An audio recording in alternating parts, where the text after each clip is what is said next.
Okay, so Mr. Popovich, please tell us how you stepped into the music business. Well, I grew up at a great time in the last century.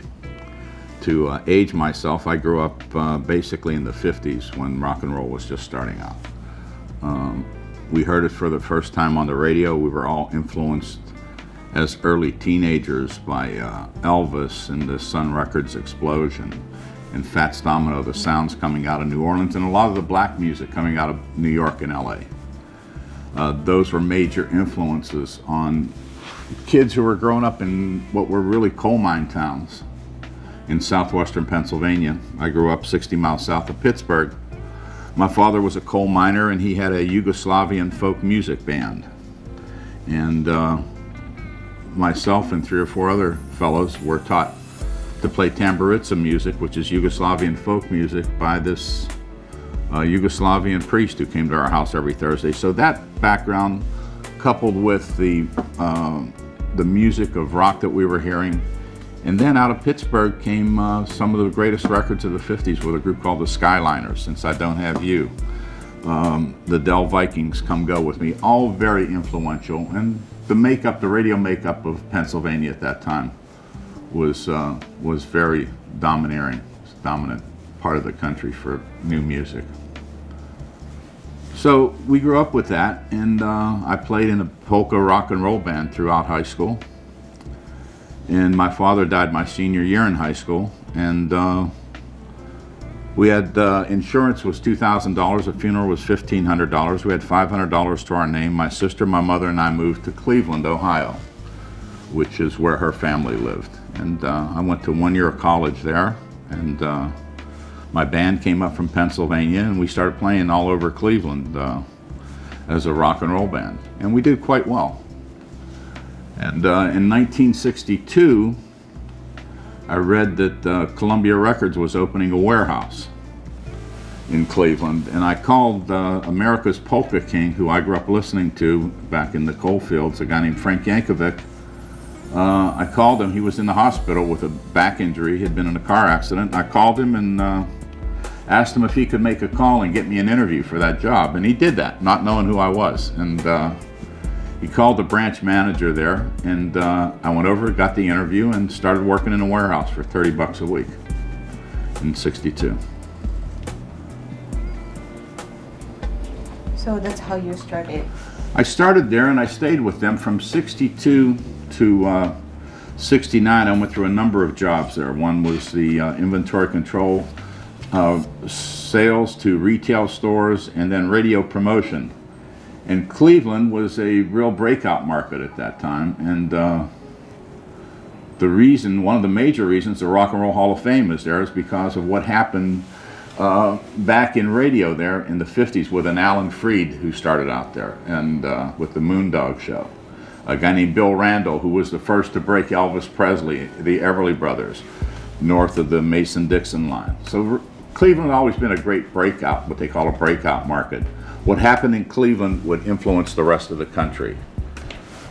So, I mean, we grew up in the record business, blessed to be in the right place at the right time. Frank started there from Pittsburgh. He came up to Cleveland, and a lot of us grew up together in the music business. Started in that warehouse and doing local promotion in Cleveland. And we also had some regional television shows. One was called Upbeat, where every act in the business, regardless of what label they were on, were brought in there every Saturday. I mean, Otis Redding's last gig was playing the Upbeat show, and my friends took him to the airport.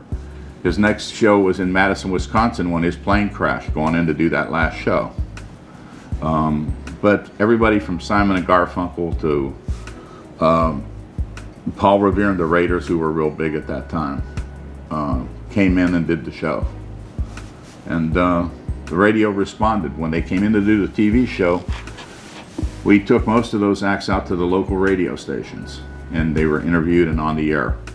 So many records that went on to national prominence broke out of Cleveland, Ohio. So after that, you moved to New York. In 1969, we had just broken through an act called Blood, Sweat, and Tears. The drummer, Bobby Columbi, went to New York and told Clive Davis about this hot stuff promotion man that Columbia Records had in Cleveland. And also a friend of mine who was my boss at the time, Ron Alexenberg, became the head of promotion at Columbia. So those two things created a situation where I was interviewed to become Ron Alexenberg's assistant as the head of promotion at Columbia, which I was kind of didn't want to take. I mean, I was just married at the time, had just gotten out of the Army, and told my wife to go to her mother's house while I turned the job down. So Ron called me, and after an hour, I took the job. She came back home. I says, well, we're going to take this job, with the understanding that if I went to New York and I didn't like it after a year, I could come back and have my regular local job in Cleveland. And so I did that, and it was probably the smartest thing I've ever done. It was a great time in the music business. It was great working with Clive Davis and Ron Alexenberg, and we had a field regional and local promotion staff of about 30 people. And the company, through the early 70s, called itself the Music People. And we really believed we were the music people. I mean, we'd have conventions in different parts of the country every year, an annual convention from LA down to San Juan, Puerto Rico. My first convention was in San Juan. 1970, I believe it was. The opening show was a group called Spirit, followed by the Chambers Brothers, followed by Blood, Sweat and Tears, followed by Janis Joplin, Big Brother and the Holding Company were the headliners. So it was a great time for somebody in their early 20s to be in the position I was in. I learned a lot. For my 1 year of college, I got a kind of what I've always felt was a master's degree in the music business, working with Clive Davis, Ron Alexenberg, Frank DeLeo, people like that. You know, we were a team. And then you became vice president at Columbia. Right, Ron moved on to Epic Records in, I believe it was 72, and I became the first vice president of promotion at Columbia. And at that time, we were like the #1 label in the business, with Dylan, Simon & Garfunkel, Santana, people like that, Joplin, and a lot of jazz acts. Miles Davis had Bitches Brew, that was happening. Our classical roster was a really in-depth roster. In middle of the road, we had people like Andy Williams, Percy Faith, Ray Conniff, Tony Bennett, who's still around today, Johnny Mathis. And a guy named Goddard Lieberson was there, who was one of the founding fathers of Columbia Records, who was a good record man from the standpoint that he could relate to Johnny Cash, who was on our label. He could have breakfast with him in Nashville, have lunch with Leonard Bernstein, and hang out with Mahalia Jackson for dinner. I mean, he was all things to all people. And we all emulated that and learned from him, you know. And other promotion people that Frank and I learned from, a guy called Granny White, who was the first black promotion man in the music business. Started in the 40s sweeping the warehouse floor in Chicago, I believe it was, with Columbia Records, who taught all of us guys who went on to become promotion men and became fairly well known in what we did. He was kind of a teacher. We learned a lot from the man on how to deal with all types of people. You know, colors didn't matter to him. He could go to a country radio station, a black station, a top 40 station, a jazz station, and go to all the accounts and then hang out with a polka star at night. I mean, he was all things to all people. And I think that kind of was a good mindset for most of us. We all had very open minds, I think, as the music people. Okay, so that time you were working as A&R. No, at that, well, you know what? Every promotion man thinks he's an A&R man.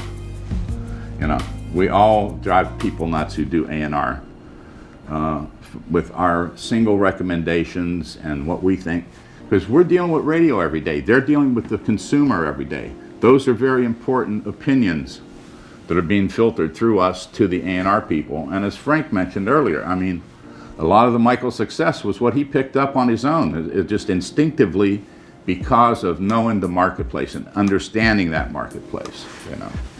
That's very critical, and I think it's critical today, even with all the technology. people who understand and who listen to other people, you know, and cultivate everyone's ideas and come out with a decision on something. I think that's very important today, you know. Okay, so how did you get the deal? How did you get the deal with Jackson 5? Well, after doing promotion, I was the Billboard Promotion Man of the Year 2 years in a row, in 72 and 73. Wait. One of the things that he did that made him attractive to move to Epic and would make him attractive to the Jacksons was all the bands that he did.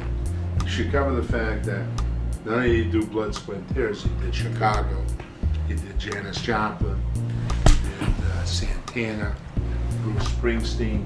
Okay. If it wasn't for him, Bruce Springsteen would have been cut 30 years ago, you know.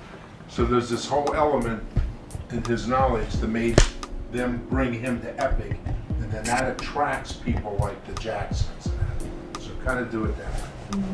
Well, you know, Frank's right. The thing is, in whatever you do in this business, and I think it holds true today, one thing that Frank has that I think I have, and people like Clive Davis have, is you have to be stubbornly passionate in your beliefs. You can listen to and get everyone's opinions and everything else, but in the end, you're on the line. Your beliefs are on the line. And no one that I've experienced in this business will, usually you'll play something new to them and they won't get it. And they'll tell you reasons why it's not going to happen. I've always been of the opinion of why can't it happen? If it's something that you love, and if you truly love music, and if music is your life, which is a phrase we all used in the 70s, it was our life. We sacrificed a lot in those days. We slept in our offices. We were on the phones at 3 a.m. calling radio. All of us did that because we were committed to our cause. And our cause was the music people and making Columbia Records and CBS the #1 entertainment company in the world. And we always felt we were. So that, you know, in those days, we were in our 20s again, not Harvard or Yale educated in business schools, but we dealt from the heart. And we did this because we loved music. We didn't get in this business for money. None of us. You know, I mean, we started at $30 a week, and we were blessed, we thought, when we made $100 a week because we worked for 80 hours and got overtime, you know.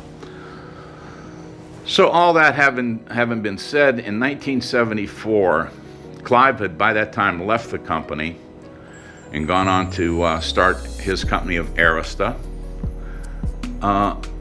We weren't, a lot of us weren't thrilled at the way he was dismissed there. We really believed in everything that he stood for and what the company stood for at that time. We weren't thrilled that he was dismissed at that time.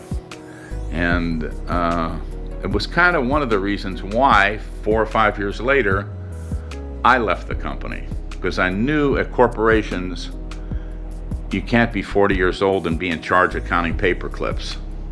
You know, it's not gratifying, it's not fulfilling. So, you know, in 1974, Ron had an opening as vice president of A&R. And since we had had a lot of success together on the Columbia side, and he had a challenge to bring Epic Records into the modern age of music. They were a folky label. They had a number of English artists who were great. Jeff Beck, who's still around today and doing, you know, amazing. The Hollies, Bobby Vinton was a middle of the road artist. So he offered me the job to come up and join him as VP of A&R. And we sat down at dinner one night and discussed what we wanted to do. We wanted to build a great musical staff who was aware of what was happening worldwide in music. And we felt one of the areas we really needed to concentrate on was the black area, which was a big problem CBS had always overall. We were never known as a black record company. The only act that when Frank and I started out there was Aretha Franklin and Miles Davis from a jazz standpoint. And O.C. Smith had a song called Little Green Apples. And then Earth, Wind and Fire came along. And that was our first at Columbia, our first venture into a major superstar act. We had a group called the Manhattans. Well, back to the Epic situation, we wanted to do the same at Epic. So we had Minnie Riperton at the time, and we had LaBelle with Lady Marmalade and Lovin' You with Minnie. And about that time, we decided to go into R&B and rock. Lo and behold comes a Joe Tex with a song called Ain't Gonna Bump No More with No Big Fat Woman that did 1.5 million records, and the album did 1 million units. We had Boston, who came in through, I had a great A&R staff at that time of people who were out all over the country listening to new bands and going to clubs. In that process came Cheap Trick from Madison, Wisconsin, a club band. A group from Boston called Boston who did a demo in their basement, and a guy named Lenny Peachy heard it, brought it into us, and we ended up signing them. And we had Wild Cherry with a record called Play That Funky Music out of Ohio. We had a number of things out of Europe, a band from Denmark called Gasoline that was really good. David Essex, Rock On from England, had been a #1 record. And the one good thing that happened was the image started to turn around. And one day, Ron calls me and says, look, there's some folks here I want you to meet. I'm gonna bring them over to your office. And he walks in with a guy named Pete Bennett, who was a major league promotion man at that period of like 75, 76, along with Joe Jackson and Joe Jackson's partner named Richard Aarons, I believe the fellow's name was. And we sat down with them, and they had obviously a lot of success with the Jacksons, and Joe, as Joe explained at that time, they had a lot of success at Motown, a lot of single record sales, and Motown was a very domineering company that went from R&B records to crossing over pop with just about everyone, and they were a worldwide influence. You go to England, everyone knew who their acts were. But they felt that we could do a much better job distribution-wise, because we were a worldwide distributor. Motown was what they called in those days an independent. They were the label, but they didn't own all their distribution. They had all independents in the major cities around the country here, and in the foreign countries they had licensees. So they didn't have as much control as we did, because we owned all of our branches and we owned our distribution around the world. And we sat down and it took a few months of meetings and negotiations, and it finally came to fruition. We had a press conference in New York and announced the signing of the Jacksons. Prior to that, Ron and I had taken Walter Yetnikoff, who was the president of CBS Records at that time, to see them at the Westbury Music Festival, I believe it was. It was a 3,000-seat theater in the Round on Long Island near Ron's house. And Ron also had the Jacksons to his home for a big party before the show where Walter could meet him and we could all chat and so forth. Our families could meet. It was a very, very nice evening, and we took Walter to the show, and he wasn't knocked out by it. He told both of us he didn't think we could do a big job with these guys. And Ron and I both spoke up, and it's no secret, it's in his book, Walter's book, where we said, Walter, you know what, you're not in your job long enough to even qualify to judge this.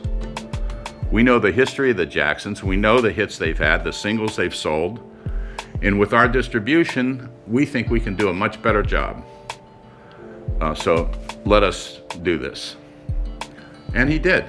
And, the rest became history years later, of course, Those first sessions we did were with a guy named Bobby Taylor from a group Motown had called Bobby Taylor and the Vancouvers, who had a number of R&B hits, and he was a very well-respected producer-songwriter at Motown.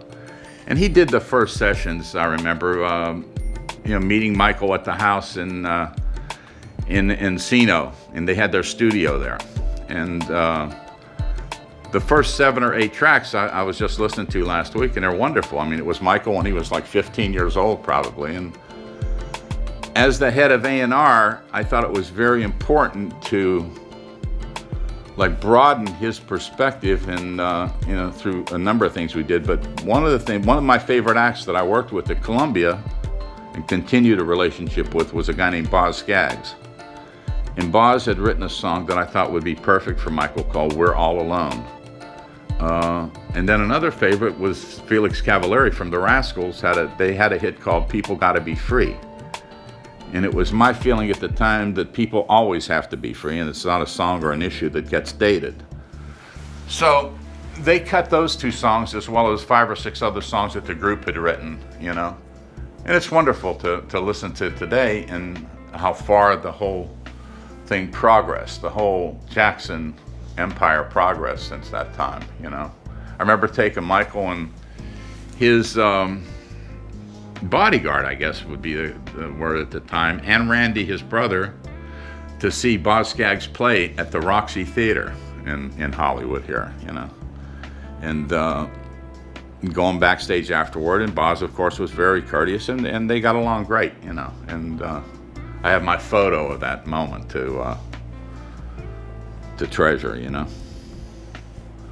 But I left Epic, you know, in 1976 to start my own company, and was blessed to have an act called Meatloaf that everybody had turned down at that time. And we had CBS distribution, now Sony, worldwide. And so, you know, I'm 67 years old now, and I look back, and I'm very proud of, those are two of my proudest moments, were the involvement, excuse me, in signing Michael with Ron, and the Meatloaf project, which is, I mean, Thriller, which I had nothing to do with, is at 100 million plus, you know, and it's certainly been a $1 billion profit center for Sony.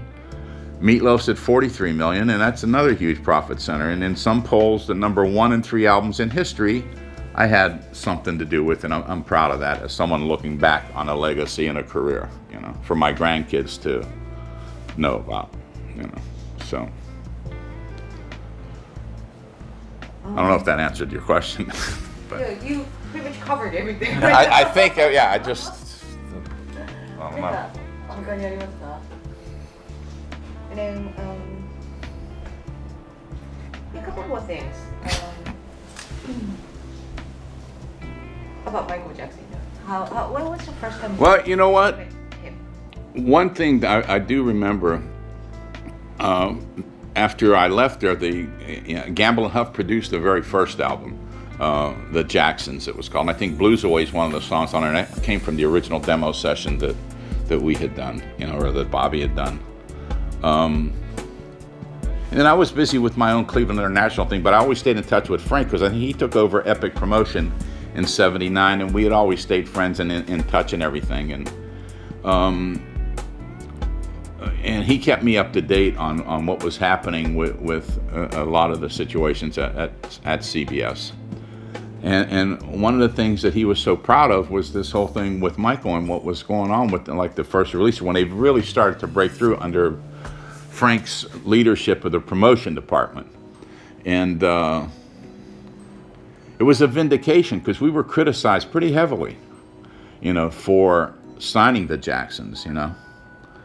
And to see something that you believed in, and then you weren't around then for the coming out party, so to speak, but you feel vindicated that your decision was the right decision, you know. And you always try to make A&R decisions based on whether or not the best part of any artist's career is behind them or ahead of them. That's something that Clive Davis pounded into our heads. And it's something that we felt at that time. I mean, at the ages they were, certainly the best part of their career was way ahead of them, was what Ron and I felt, you know.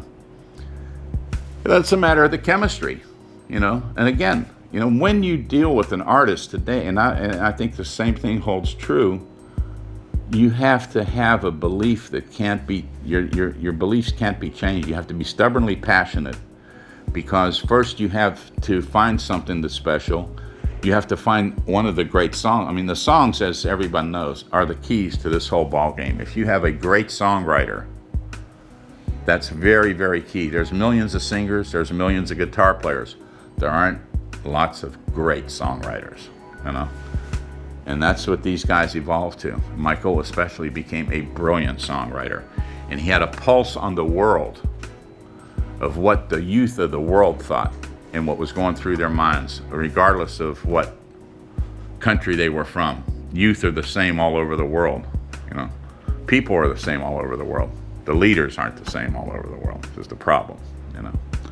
But seeing the thing that when Frank left Epic to go and manage Michael was, I thought, brilliant for his career, because the experience he brought to that party, being a promotion man, being a salesman, being a record guy, and a music guy, and stubbornly passionate, is what Michael needed at that time.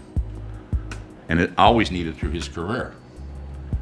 And I think he got that from Frank. And it's funny, but Frank was down in Durham, North Carolina when Michael fired him. I remember very clearly speaking to Frank that day, because I wanted him to go down and take care of himself, because he was so involved that Michael was his priority and Frank kind of was taken second, health-wise, a back seat, I thought. And I recommended a health place for him to go to in North Carolina, and Frank went down there, and that's when Michael called to fire him, I believe, you know. Which was ironic, because that wasn't a smart move, but it was a necessary move, I guess, he thought, you know.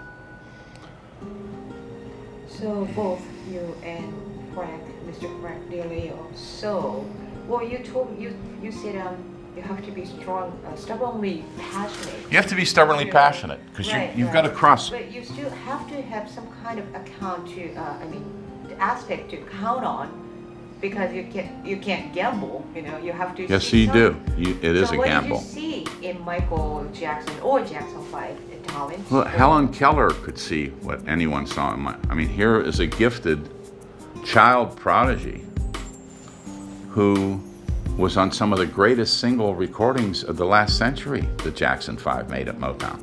I mean, I Want You Back, stuff like that. I mean, my 8-year-old and 10-year-old grandsons love those records. They have multi-generational appeal. Most Motown songs speak the language of the heart. Berry Gordy was a genius from the standpoint that he had songwriters, he had producers, he had musicians, he had artists. Those artists all were trained. They went to school. They learned how to dance. They learned choreography. It was a genius move on his part, what he taught those people. Because these are people who grew up like we did, in the coal fields and in the ghettos. We had no polish. He polished those stars. The Diana Ross and the Supremes, polished people. They could converse with the Queen of England when they were through with them. I mean, that was just very, very clever, very smart, and I don't think any company's ever duplicated that. That training. There was a Motown school that these acts had to go to, you know. So, I mean, back when we signed them, they were looking to sell more records and everything, but it wasn't like they were a brand new group. They were a very well-known group, you know. And, hey, look, what was it, 5 years later? The era of the media superstar with Michael. And you know, there are critical times, I'm sure, in the life of that record where people told Frank he was crazy. Stop, no. You got to keep saying no, and here's why. And you got to give reasons why. And you need to come up with new toys, new vision. Americans didn't discover videos. Europe's always had videos, and I'm sure Asia's always had them. They always had television shows that included videos. That's how they broke acts in those countries. We never knew that in America until MTV came along. Most of our videos, Meatloaf's video of Paradise by the Dashboard Light came out in Holland and sold nothing. But in a year, they did a Dutch translation of the video with Dutch subtitles, and it exploded to 700,000 records. That's how important videos are, and that's how important persistence is when you believe you have something, you know. So, looking back to the signing of the contract, how did you get the deal of signing Jackson 5? How did we get it? The deal was negotiated. I don't remember the details of the money involved, But as is true with most deals, our legal department lawyers got together with their representatives and worked out a deal on paper, which was basically, a guarantee, a 7-year contract, maybe a 1-year contract with 7 one-year options, would have been the deal. And we had this press conference, in New York to announce it. And we, of course, could not use the Jackson 5 name. So we had to use the Jacksons. Motown had sued us at that time.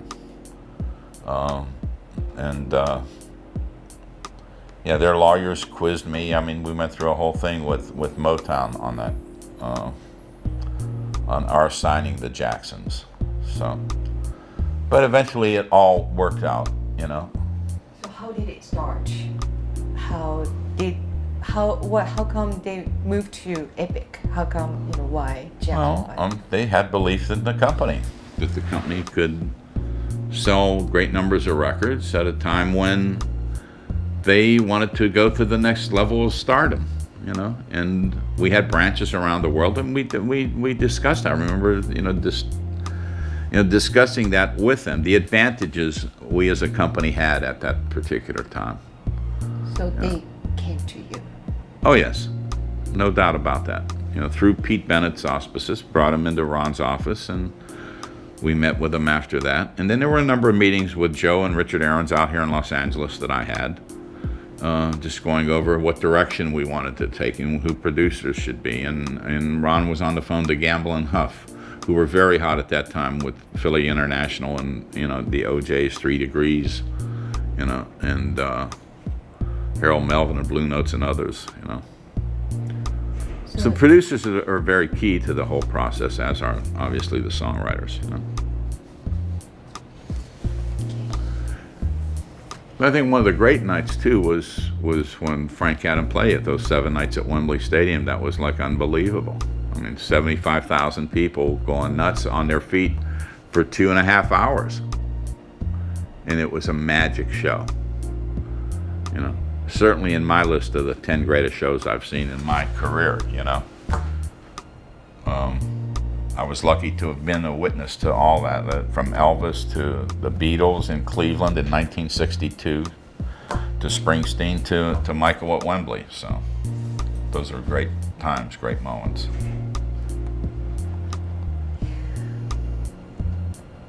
So same question.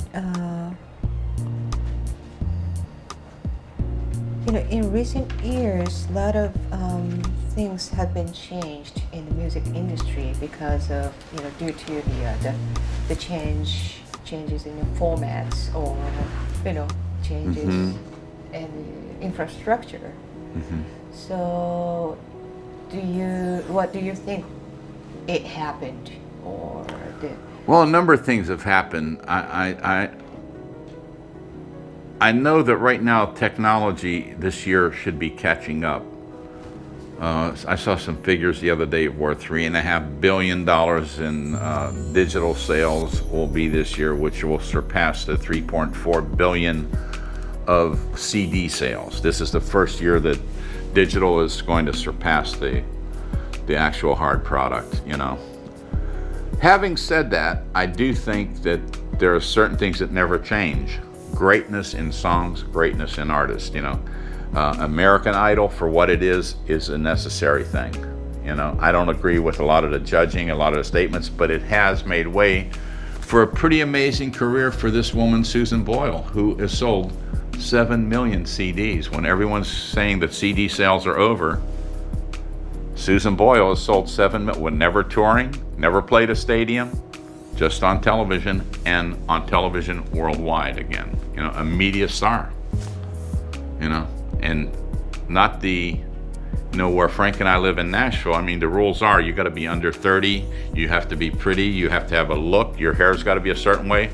They skip Susan Boyle on all those things, and she's still a superstar, certified by any country in the world. I think that's a pretty amazing thing, and that, I think, goes back to the belief that it's still something from the heart, that you have something in you that touches people. And when you get that gone, that's what Michael had, I think. That's what Meatloaf had. There are a lot more people in the world that weighed 300 pounds at the time we had Meatloaf 30 years ago than looked like Peter Frampton. You know, all the high school outcasts who weighed 300 pounds, he was their idol in the world, you know. So.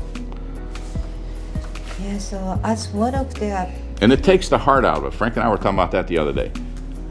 The personal touch is very important still in this business. It always was back then. Relationships,